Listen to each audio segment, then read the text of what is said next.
দুনিয়াতে যত অদ্ভুত অদ্ভুত প্রশ্ন সব আপনি মুসা আলাহিস সাল্লামের মাথা থেকে পাবেন। বিভিন্ন বিষয়ে আল্লাহরে প্রশ্ন করতেন। সাইয়েদনা মুসা আলাহিস সাল্লাম আল্লাহরে বললেন, আল্লাহ আপনি আমার এমন একটা জিকির শিখাইয়া দেন যে জিকিরটার শব্দ আপনি আর আমি ছাড়া কেউ জানবে না।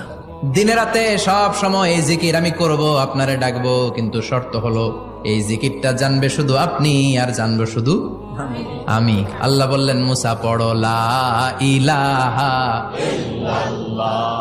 মুসা আলাইহিস সালাম কয়, মাবুদ এটা তো জাতীয় জিকির, সবাই জানে। আমি তো চাইছি এক্সেলেন্ট একটা জিকির, কারো কাছে নাই, শুধু আমি জানবো আর আমি পড়বো।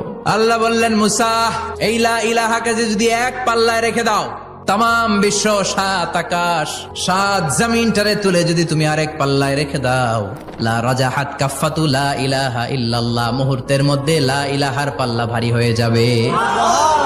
ও মুসা, তুমি যতই এক্সক্লুসিভ জিকির চাও, লা ইলাহার চেয়ে দামি জিকির আমার কাছে নাই।